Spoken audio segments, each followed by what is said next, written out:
Hello friends, आपका स्वागत है बुक इनसाइडर में। आज हम बात करेंगे एक ऐसी किताब के बारे में जिसने हजारों लोगों की जिंदगी बदल दी है। How to be disciplined by Sheldon How. कहानी की शुरुआत होती है अतिक से, जो दिल्ली के एक छोटे से फ्लैट में अकेले रहता है। वह अतिक अपनी जिंदगी से निराश था। उसकी नौकरी ठीक ठाक चल रही थी, पर अंदर से वह खाली महसूस करता था। उसे लगता था कि वह अपने सपनों को कभी पूरा नहीं कर पाएगा। एक ठंडी सर्दी की शाम, जब वह मोबाइल पर स्क्रॉल कर रहा था, उसकी नजर एक किताब के रिव्यू पर पड़ी। How to be disciplined. शुरुआत में उसने सोचा, यह भी क्या फालतू टॉपिक है, लेकिन दिल के एक कोने में कुछ कह रहा था, शायद यही वह किताब है जिसकी मुझे जरूरत है। 3 दिन बाद किताब उसके हाथ में थी। अतिक ने बालकनी में जाकर पहली बार उस किताब को खोला। पहला चैप्टर था सेट क्लियर गोल्स। किताब पढ़ते ही उसे महसूस हुआ कि साफ और स्पष्ट लक्ष्य बनाना ही अनुशासन की पहली सीढ़ी है।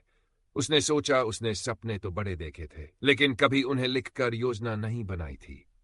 यतिक ने अपनी नोटबुक निकाली और पहली बार अपने सपनों को शब्दों में पिरोया। फिटनेस पर ध्यान देना, 30 महीने में 10 किलो वजन कम करना, डिजिटल मार्केटिंग के 3 एडवांस कोर्स पूरे करना, हर महीने 5 नई किताबें पढ़ना। यह कदम आसान नहीं था, लेकिन पहली बार उसने अपने गोल्स को स्पष्ट रूप से लिखा था। अगले दिन जब अलार्म 6 बजे बजे तो वह फिर से सो गया, लेकिन किताब की वो लाइन याद आई, फेलियर भी सफर का हिस्सा है, हार मत मानो, फिर से शुरू करो। वितिक ने तय किया कि वह हार नहीं मानेगा। उसने अपने कमरे की दीवार पर एक चार्ट लगाया जिसमें अपने गोल्स और छोटे छोटे टास्क लिखे। हर पूरा हुआ टास्क टिक करता और ये टिक उसे नई ऊर्जा देता। धीरे धीरे उसने सुबह जल्दी उठना शुरू किया, जॉगिंग के लिए गया और हर दिन अपने गोल्स के छोटे छोटे कदम बढ़ाने लगा। फिर किताब का अगला चैप्टर पढ़ा, डेवलप अ रूटीन। अतिक की जिंदगी पहले पूरी तरह से बेतरतीब थी, लेकिन अब उसने समझा कि एक कंसिस्टेंट और स्ट्रक्चर्ड रूटीन ही उसे अनुशासन की राह पर ले जाएगा। उसने अपनी नोटबुक में लिखा, सुबह 6 बजे उठना, 6:30 से 7 बजे तक एक्सरसाइज, 7 तक नाश्ता, 8 बजे से 12 बजे तक काम, 8 बजे से 5 बजे तक काम, शाम को खुद के लिए पढ़ाई और रिफ्लेक्शन, रात को 10 बजे सोना। शुरुआत मुश्किल थी, कई बार उसे फिर से सोने का मन करता था, लेकिन उसने किताब में लिखा, आदतें शुरू में कठिन होती हैं, लेकिन कंसिस्टेंसी से आसान हो जाती हैं, याद रखी। दिन ब दिन अतिक का फोकस बढ़ा, काम में प्रोडक्टिविटी आई और ऑफिस में उसके मैनेजर ने उसकी मेहनत की तारीफ की। एक दिन उसे एहसास हुआ कि रूटीन मतलब बोरियत नहीं, बल्कि बैलेंस है।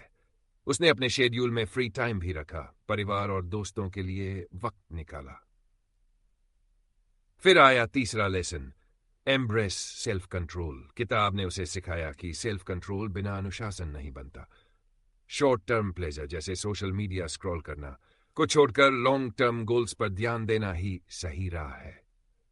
वतिक ने खुद से वादा किया कि वह अपनी पुरानी आदतों को छोड़कर अब बेहतर इंसान बनेगा। दोस्तों, यह तो थी अतिक की कहानी की शुरुआत। अगर आप भी अपनी जिंदगी में डिसिप्लिन लाना चाहते हैं और अपने सपनों को सच करना चाहते हैं, तो इस किताब से सीखना बहुत जरूरी है। अगर आपको हमारी ये समरी पसंद आई हो तो हमारे चैनल को सब्सक्राइब करें, मेंबरशिप लें या हमें यूपीआई के जरिए सपोर्ट करें। चलो फिर अगली बार फिर मिलेंगे और किताब के अगले चैप्टर्स में छुपे रहस्यों को जानेंगे। तब तक के लिए अपने गोल्स पर फोकस करें और डिसिप्लिन बनाएं।